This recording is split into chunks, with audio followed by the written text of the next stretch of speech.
In this video, we sit down with Ollie Whitehead, a 23-year-old property entrepreneur making £8,000 a month. So what were you doing before the academy? Selling beds for dreams. And you're quite young, aren't you? 23. Well, I sold like 3 deals, which every time something would go wrong. So then I had this one Rent-to-SA. So I thought, I'm not going to let it go to waste. I'm going to take it on myself. Ollie shares how he scaled from 0 to 8 properties in just over 1 year, his biggest challenges, and how he systemised his business to become more passive. How many do you have now, your rent-to-rents? 8. I just got my last one last week. I'm getting to the point now where I can take on one a month for 5K and still be making 3-4 grand a month. We also dive into long-term serviced accommodation bookings, working with landlords, and the mindset needed to succeed in property. You're going to enjoy this one, so please be sure to subscribe to the channel and watch out for more Samuel Leeds success stories. I'm your host, Patricia, and today we are sitting with Ollie Whitehead. Welcome, Ollie. Welcome. So it's you joined the academy, what, a few years ago? Yeah, 2 years ago, just over 2 years ago now. So what were you doing before the academy? Selling beds. Yeah, well, throughout the academy as well as, but yeah, selling beds. Mm-hmm. Nothing too special. For like a retailer or wholesaler? Yeah, for dreams. Yeah, it's very local to me for the reasons why. And yeah, I just wanted more. Always knew I wanted more to sell beds. But yeah, I've done all sorts like office jobs, sales, all sorts of things. But yeah, selling beds was prior to the academy. So you have some sales experience then? Yeah, I'd like to think so, yeah. Great.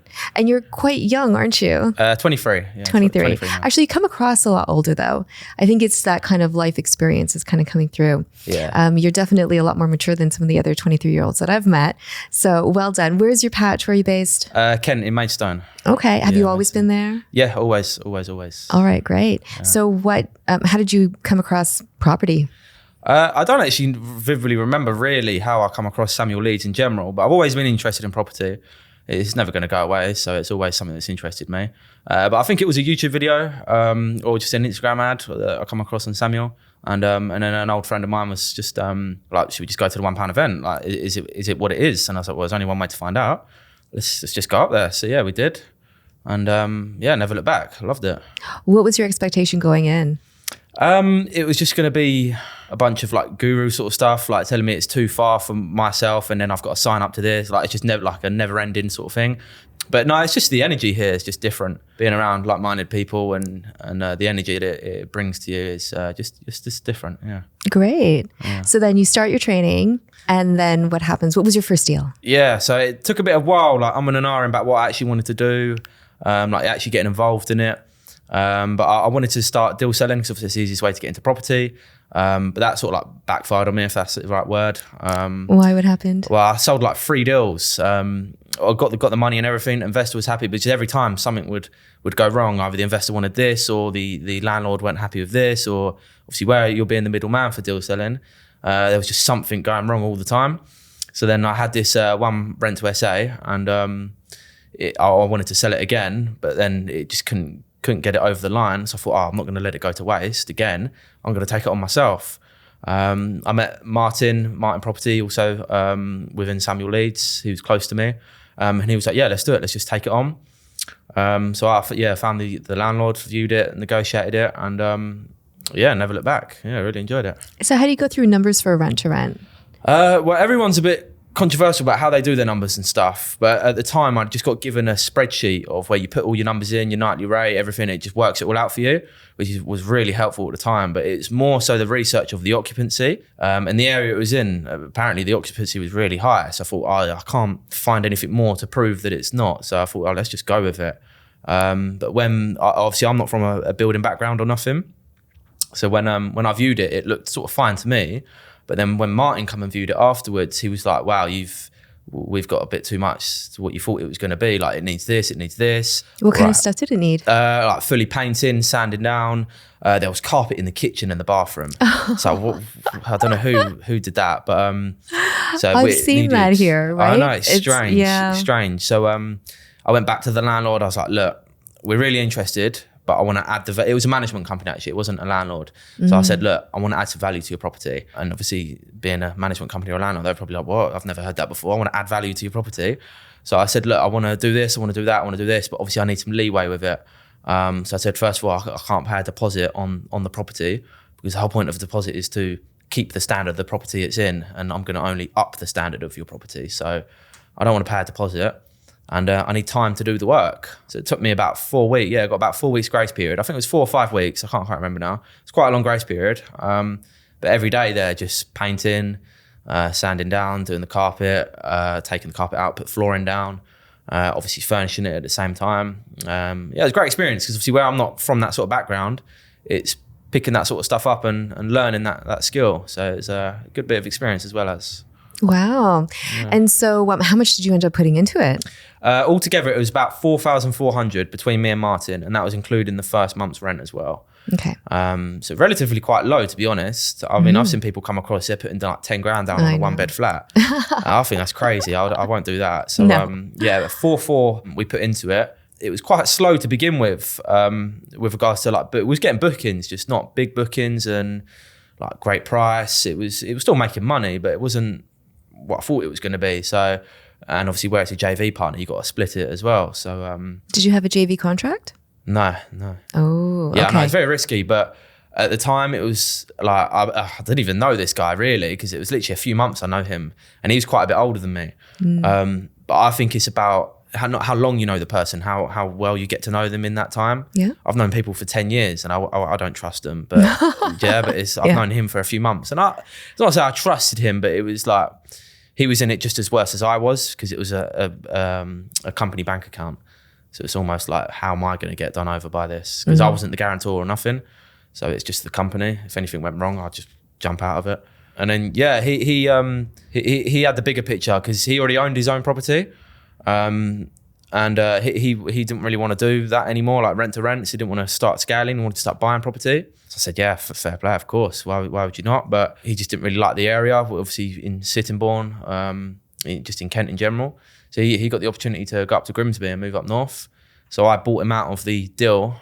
Is this Martin Adams? Yeah, Martin Adams. Oh, yeah, you probably know him. Yeah, you probably know him. I'm very good friends with Martin Adams. Yeah, he's a legend. Love him. Yeah, absolute legend. Yeah.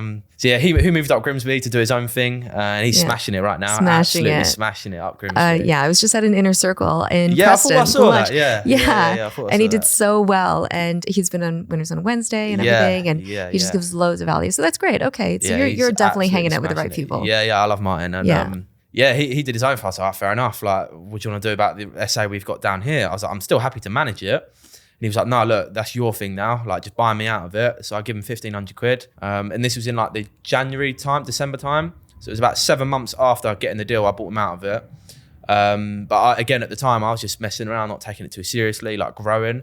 And it took me from my first to my second, like 7-8 months. Oh. So it was a long time. Yeah, a long time. But I come across again with the same management company, another 1-bed flat, 5-10 minutes down the road, but a much nicer spec, really lovely this time. And yeah, didn't pay a deposit again, and then just copy and paste. That's all I say is just copy and paste, copy and paste. You know, that really says something when the same company that you worked with in the past gives you another property, right? Quite literally. You're actually doing something right, right? Yeah, exactly that. Obviously, I pay my rent on time and look after the property. So that's all that really matters. And they must love you, right? Because they're like, oh my gosh, where have you been? And then they trust you with the next property. Yeah, 100%. Obviously, not all the properties they have work for me. And vice versa with the landlords. They can't always give me the properties that they manage for the landlords just because it's not the right property for me to be in a company let. But yeah, he loves me. I get on well with him. Yeah, I get on well with him. And he's given me quite a few references now. So whenever I speak to a new landlord, I say, I've got references from this management company. Like, I've got 3 properties with him now, this and that. And yeah, it's great. It's great. So why did it take you so long to get your second? Because normally I would think that the first is the hardest one, and then second, third, fourth are kind of around the corner. Yeah, that was never the problem, finding the deals, if I'm honest. It was, but it wasn't. Like, that weren't the biggest problem. I don't know, from my first to my second, I was just messing around, being completely honest, just doing other things, trying to, just being a nuisance, really. So tell me about this second deal then. Yeah, again, just another 1-bed flat, didn't pay a deposit. Yeah. Much nicer spec. So you didn't have to refurb it? No refurbing this time, but I wanted to properly, like, furnish it properly this time. So we did do it properly the first time, but I just wanted to go like that bit extra mile. So I just got better beds and and just really much nicer spec. And you know beds, right? Yeah, quite literally. Yeah, I've got like a £3,000 bed for like 200 quid. What? Yeah. Just a next display one from Dreams. So shout out to Dreams. Wow. Okay, so that's a good tip for us newbies, right? When we're trying to find some furniture, you can get you mean like demos? Yeah, floor demos. Yeah. And I've had really good feedback from that bed from guests. Great, because that is important, isn't it? Yeah, 100%. Yeah. What are your reviews like? Yeah, great. Yeah, obviously I've had a couple bad reviews. Don't get me wrong, but that's just part of the game, right? It's just how you handle it. But yeah, majority. I think my 50 reviews. I don't, because obviously where I get quite a lot of long-term bookings now, it's hard to get reviews. Oh, you get long-term bookings? Yeah. That's what I sort of like to say I specialize in, because. Okay. Yeah, that's what I really. So when the urgency was with that second property, I had someone request to stay at my first property for a month, but I couldn't host them because I already had someone else there. So quick, let's get another property. So I got this second one and put them in there for a month. And that's just when it sort of started. With the second one, there was a property developer, funny enough, who wanted to come stay, just had a divorce, I believe. And he stayed there for 4 months, paying £100 a night, flat rate. Come on. Yeah, $3,000 straight a month. So I was like, this works. So I was like, I've got to get more. So how did you find the second guest to get that second property if your calendar wouldn't allow? How did they reach out to you personally? So just a few different things you can do. Obviously, I had a website and I don't really get much traction through that, but like second listings on Airbnb. Just a few different ways to people to reach out to you, to even if your calendar's still full, have you got anything else? And that's. What do you mean by second listing? You could do like a request only. So you make another Airbnb listing. Stop and it. And it's like, people that's just genius. Request to stay rather than actually booking it, their request. And that's kind of your in to be like, okay, I need to find another one. Yeah. So I had to host this family that were coming to stay for a month. And then after they left, I had a few small bookings, this and that. And then this guy was like, look, I need to stay for a long time. And he was quite well off and he was happy to pay the price. Yeah. So it was a flat £100 a night, $3,000 a month. And it's so much nicer than a hotel room, right? Because 100%. you've got the kitchen, the living room, your own space. He had his kid to come stay every so often. Oh, it's perfect. So yeah, he really enjoyed it because it's much better than a hotel. Much better than a hotel. Great. How many do you have now, your rent-to-rents? 8. I just got my last one last week. How long did it take you to go from 0 to 8? May 2023 was my first one. So about a year and a half, just over a year and a half. That's a really fast rate. You think? I thought it was slow. What is that? That's like one every 2 months? If on average, yeah, but obviously from my first to my second, it was 7-8 months. Right. And then from my second to my third, it was like 3-4 months. Yeah. And then I just got one, then a month after that, and then a couple months later. And then I've taken on 3 this year already. So it's this year I'm trying to get one a month. Are you doing them all on your own now? I got one. So my third one was a 3-bedroom flat. So it was the largest one I did yet. That again was direct to a landlord, not a management company this time. But that required a deposit. I did pay a deposit on that. So that was a little bit more money. It was probably about 5-6K up front I needed. And then he had the downstairs flat that also come available a month later. Handy. So, cool. Yeah. And again, I had a direct booking for that for a month, the one upstairs. So I was like, okay, I know it's booked. I want the one downstairs. It's copy and paste now. And I said to my brother, who comes and helps me every so often with setting them up, do you want to invest some money? And I'll give you a monthly rate every month if it obviously gets paid. And he was like, yeah, why not? So he gave me like I think it was like 3.5 grand to put into this next deal. Yeah, set it up, got it up quite quick. My third booking in August the 17th, I remember it, or August the 7th. They were there for August till December the 17th. Wow. Yeah, so they were paying, again, top dollar to be there, like £110 a night. And this was a 2-bedroom flat downstairs. So he got his money back within 2 months, 3 months. He must be so happy. Yeah, very quick. And then after that, he's getting paid, like £400 to £500 a month. Yeah, I'll give him £450 this month for it, so... How active or passive is running 8 essays? Going on the training with Samuel, there's some people that it takes up their whole day, I've heard. Some people it's 2 hours a week. I'd definitely say it's a few hours and to anywhere from nothing to a few hours a day. It's nothing crazy. Like, depending. Are you kind of like on call? Do you like, what kind of calls do you get? Yeah, so I've had recently a washing machine broke. So it's like, all right, okay, cool. Quickly go on AO, get a washing machine for the 2 days later, boom, just deal with the delivery. Boom, that's not really too much. But I've got a lot of people in my area that I do the essays that are like handymen. So my management company have like handymen. So if anything goes wrong, I can just call them to go out. I don't have to actually do it myself. Oh, that's good. So it's good to have the contact with that. I've got a guy, this block deal where I've got two flats in the block. There's like a maintenance guy that comes out if I've got problems, and he's what about really your helpful. cleaning team? Do you have like one team that you send around to all of your properties? Now I have 3 different cleaners. Yeah. One independent lady, she worked at Dreams, funny enough. Look at that. She retired. Yeah. She's great. I love her. I wish I could just copy and paste her as well. I know.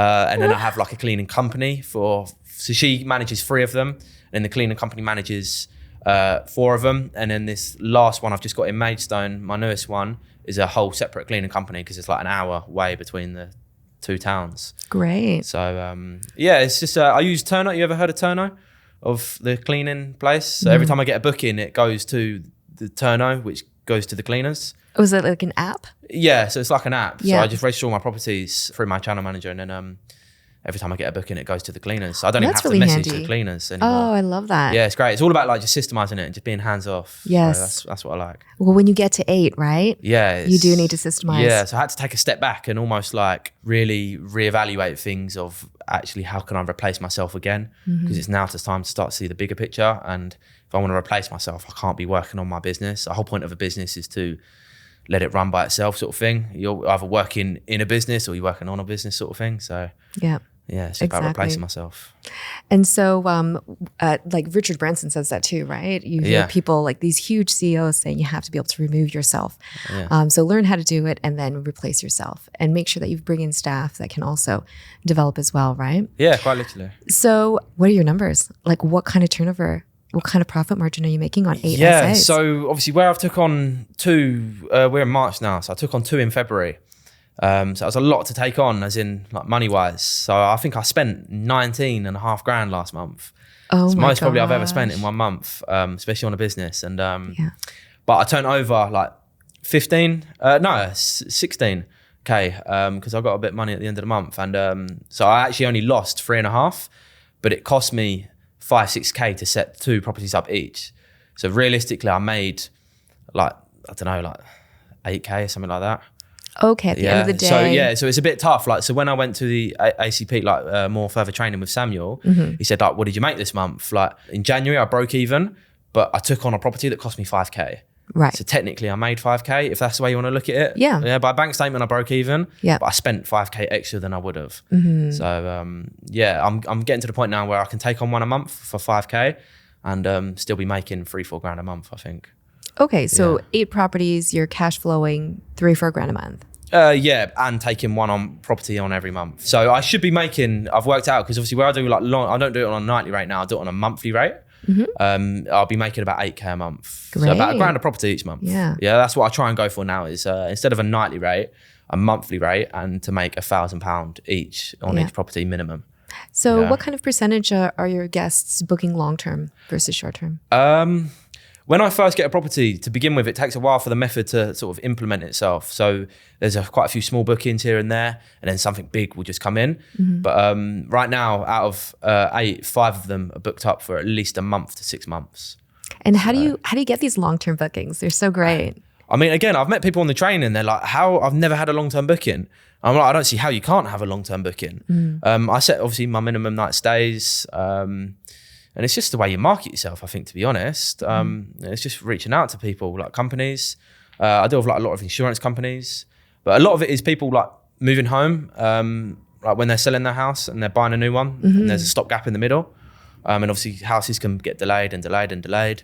So that's... How do you get in front of those people? What Again, platforms? I've had quite a few people reach out through Airbnb. Yeah. A guy reached out on my website. He's come from Spain and he's visited some parents. He was there since November. And he's looking to stay till end of April, maybe longer, I don't know yet. So yeah, there's 101 reasons. I've had Ukrainian refugees. I've had a pizza company stay for 6 months. Yeah, there's 101 reasons. So this second listing that sort of is by request only, this kind of gives you... That definitely helps, but it's not where come all of and them ask come me? from. Yeah, but that definitely is a big... And then you're reaching out. Yeah, big stepping stone to it. Yeah, so I'm excited to see the one in Maidstone because that's obviously where I'm actually from. And I helped my friend get a property like to do what I do from A to Z. I showed him the whole process. He dibble-dabbled in property before, but nothing like too serious. And he wanted to like join on. And I said, look, yeah, I'll show you A to Z, get you a view it. Like he got the viewing sort of thing, but like had to negotiate, had to work your numbers out, your research. Yeah. Showed him all the, like the furniture wise, got him cleaners, like showed him the whole A to Z process. Implemented the method. His first booking was a 40-night booking. 40-night booking, yeah, for $4,000. So again, like £100 a night basically. He must have been so thrilled. Yeah, so he's basically got his money back already. Yeah. So I was like, oh, like, damn it. Now I've got to, so I didn't have my one in Maidstone then. And his one was just in Maidstone. I was like, damn it, I've got to come to Maidstone now just to see what's happened. So I've literally just set my one up last week. I've just got a 4-night booking on it. I can't remember now. So I'm excited to see where that's going to go. Cause, that's great. Yeah, looking for the So long term. how do you pitch rent-to-rent to a landlord or an agent? Never say Airbnb. Yeah. Okay. Yeah, never say it. Obviously you do, but not straight away. Yeah, well, obviously I've reached out and said I'm looking to rent it because a lot of the time when people, when I approach landlords, they think I'm trying to rent it out for them, like an agency. So I say I'm looking to rent it from you long term and just see what they say. And like, okay. And then I just say I want to rent it in my company name.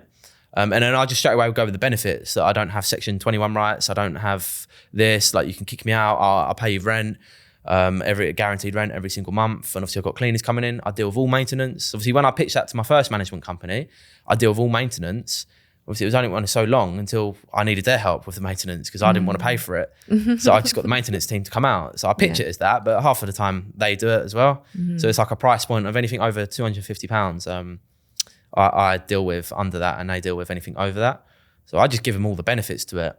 But then it's the objections is how you deal with it. How do you deal with it? The biggest What happens if there's damage to my house? I pay for it. I deal with it. Really? Yeah, of course. There's a party and somebody, but hammers through a wall. That's the thing though, like parties and stuff. Never had anything like that. But the worst I have had was the property of me and my brother, typically. The third booking in, I say, was the 4-month booking, but that was through an insurance company, which was through the council. They were rehoming the council because their property was damaged, their council home. And that, again, they were there for 4 months. They advised me to do checkups, which I was doing. And then it got to a point where there was like stuff on my walls that they like damaged my walls. So I said, look, I'm not going to extend your stay because I had 2 kids in there, as well as they were just ruining the property, like just really being messy. Like I felt more for the kids, to be honest, than my property. So what do you mean stuff on the walls? Like food up the walls and food. Yeah, like I don't even know what it was, but yeah. So I went in there, did the spot check, and the wall was like had stuff all up it. So, but damage or just, spray some stuff and clean up the food? No, it's definitely more damage. Really? Yeah, definitely more damage. So I said, look, I'm not going to extend your stay until we sort my walls out. Yeah. And then I spoke to the insurance company, and then the tenant of the guests were like, yeah, okay, cool. They repainted my walls. But then when it started to come towards the end of their stay, they come up with like they was ill. I was away, so I couldn't then go do a check. And then it got to about a week before they was meant to check out. I thought, is there any even point going to check out? I'll just wait till they've checked out. They checked out. I went there with my cleaner because if it's been 4 months, I thought I might as well go there as well because I was in the area. And it was disgusting. Oh no. Yeah, feces all on the bed. Yeah, it was horrible. Like food all on the floors, the ceilings, like just mess everywhere. So I obviously had to get a new bed in, get a few bits and bobs. Probably spent 400 or 500 quid. But luckily the insurance company was like, look, we're so sorry. This. But they said, look, you have been fully occupied, we've been paying you good money for 4 months. The way we see it is if you're out for a week, you're still winning. I said, well, that's not the point. I've got to take time out of my day to now refurnish the property, and it's going to be offline for a week. But luckily I spoke to the guest. I was going to make a claim through the insurance company, but I spoke to the guest as well, because obviously I had her contact details as well. So I was like, look what you've done to my property. Like, just really like went into her sort of thing. And the fella, the nan got involved, and she was like, look, it's coming up to Christmas. We haven't really got a lot of money, but I've got £800 cash here for you. Is that going to cover it? And I was like, yeah, of course it is. But I thought they was like bluffing. So I was like, come hit me for it. And they did. Her and her nan turned up and give me £800 cash. Oh, wow. Yeah, it cost me to like... the rescue. Yeah, literally. But obviously I probably broke even on it, but it cost me like $450, I think it was, to get back up and running with a new bed, like new bedding, whatever. And bought a couple of Christmas presents with it as well. So there you go. Yeah. And you're right. That's a really good point. It's not only the time and the extra cost, but it's the offline cost, the 100%. Loss of opportunity. Yeah. Right? But I felt more for the children, to be honest with you. Oh my gosh. How old were the children? Probably like 4 and 6 maybe. I don't actually know. But if that's the way they're living, I went home to a nice clean bed sort of thing in my home. And I thought, I felt like this is how I'm living. God knows where they've gone to. I really felt for the kids. I was more concerned about ringing child social services, to be honest with you. Wow. So you overcame that though, and you haven't had really, that's kind of it, right? Yeah, that's my worst experience. But even then, it wasn't nothing major. When you first joined the academy, what did your family think? Your friends, your family, your parents? I didn't tell no one, to be honest with you. You didn't tell anyone you joined the academy? No, obviously they knew I was going. Obviously, I only live with my mum, so I said I was going to like property training, just dibble dabbling with this, like just learning this and that. But I didn't really say too much about it, to be honest, because I had no need to, because I didn't really know where my direction was of going. Was your mum like familiar with property and investment? No, she's just a corporate lady. She just spent 20 years building up the chain of a job, and I know that's not the route I wanted to go down. So I didn't really want to bother her too much with, I'm doing this, I've spent this, I've done that, and she didn't really quite understand it anyway. So when I've got my first property, she was like, "What do you mean you're going to rent it out like for this?" And then she got her head around it. She come and viewed it when I fully got it set up and took the photos. She was, "Oh, it looks really nice, you've done this." And I was just showing her like the bookings and stuff. When it was when I got my brother involved, I think she really was like, "Oh wow, like you're doing something now," sort of thing. It's really taken off. And obviously her seeing that I'm paying my brother £500 a month for doing nothing, she's almost like, "Oh, okay, like it's actually working," sort of thing. Yeah. But yeah, I didn't tell her. I didn't tell no friends, no family. The only person that knew was I was actually friends with was Martin. Yeah. Obviously, because he was on it as well. So that's the thing, right? When you're around the environment, you can kind of talk the talk. And, literally. And people get it, and they're there and they're supporting you. Quite literally. Yeah. So, well, everybody's going to know now, right? Yeah, literally. Everyone. Yeah, that's what I thought. I'm coming on here to share my story. Everyone's going to know now, but it was well worth it. I don't have no regrets towards it. It was great. So as you scale your business, at what point do you stop? Like, are you just going to keep taking on one after another? Yeah, well, there's a guy in my area that's got like 100 units of what I do, sort of thing. 100, wow. Yeah, 100. He's making mega money off this sort of thing. So I want to get to the point where it's like similar sort of thing, but also replacing myself and doing other projects. So I want to get to obviously taking on one a month, as I said. I've done 2 last month, so I've got to take a step back and reevaluate. But yeah, 1 a month. But I want to start going to like mansions and like cottages, like really unique properties instead of just flats and houses. Yeah, I want to go to really like unique ones, and then start raising finance to buy properties. Okay. Yeah, that's the end vision. Yeah, build your assets, right? Yeah, literally actually start, because obviously with as much as I love this business, there's a time limit on it. That's what I don't like to get my head around. That. What do you mean a time limit? All my properties have a time limit. What if the landlord decides to sell? What if they don't want to rent to me anymore? This and that. Obviously, I can keep building on top of it. Yeah. But these properties aren't mine, so I have a time limit. So it's now starting to look to raise finance, lease option agreements on hotels. So that's what Sammy was telling me. He was like, "Go get hotels." Yeah. Where I thought I was going is the complete opposite to where I need to be going. So you've been to one of Samuel's hotels, Willingham House. Yes, that really changed. Yes, that really changed my perspective of actually like, wow, I can do this as well.